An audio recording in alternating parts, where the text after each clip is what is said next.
Hi, I'm Cameron Ross from Avalon Air Services, and today we're going to look at submitting a flight notification and the codes required for, in particular, the GPS. In AIP, in 1.10 flight planning, we'll give you all the codes required to be able to do this. Pay particular attention into reading from page 14 on in that section. If we now look at bringing a quick plan, we'll do Brisbane to the Sunshine Coast. So we have Brisbane, then the nav aid, which is very important to track off the nav aid, to Hollis, as per the preferred route listed in your URSA, and then the nav aid in to the Sunshine Coast. A lot of people ask why, if we've got GPS, we need to include the nav aids, and it's so that our tracks will align with published tracks in the en route chart or the terminal area chart.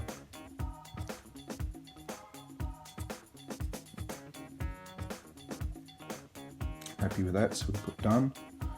And then down here, there's our flight plan. Down here we see our aircraft. So we can now check our aircraft equipment by clicking I for information and come down to where the equipment is. And now we can make our changes in our equipment. So we check our equipment, make the changes. That S would be if we have localizer, VOR and VHF and we're approved to use them. And then G for GPS. However, it doesn't stop there. Corresponding to the G for GPS, we also need to click or select R to tell it what performance that GPS operates, and Z to also include the accuracy in the nav part further on. So therefore we then go to PBN. Because we've selected R, we're allowed to go into PBN now and select what type. Now the earlier GPS, the 129 TSO GPS, that's a 5 nautical mile scale deflection in en route mode, so therefore you'd have selected B2. If you have the newer GPS, the 145, 146 GPS that has fault detection exclusion, example would be the Garmin 430W, the Garmin 650 touchscreen, the Garmin 750 touchscreen, and the latest Apollo, that would be C2, so we'll select that one. And that's because it has a 2 nautical mile scale deflection in en route mode. Be careful that last cockpit Garmin 1000 doesn't necessarily mean, if you have one of those, that you have a 145, 146 TSO GPS. It could still be the older 129. So you need to find out from your engineer if you're not sure. But a lot of times it's in the flight manual.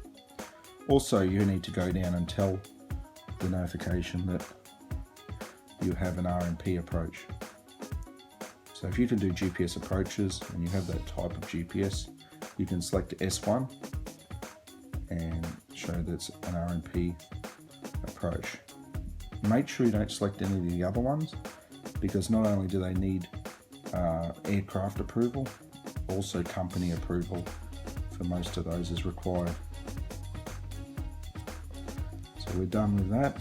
Now let's look back at when we bring up NAPES now,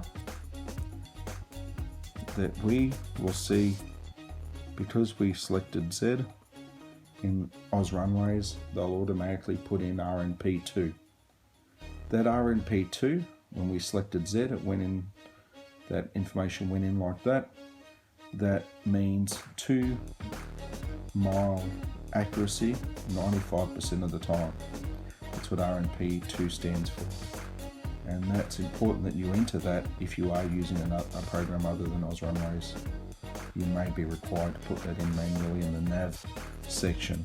Remember, anytime you have Z in any field, it's going to go further on into one of these sections to enter more notes. As this case, RNP2, you can see there.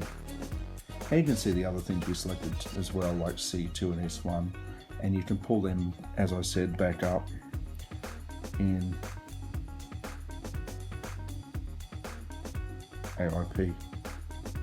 where we started.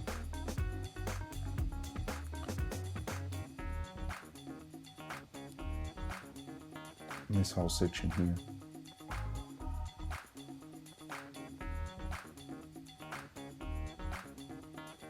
So you've got S1 here, see? And so thank you for listening to my talk on flight notification.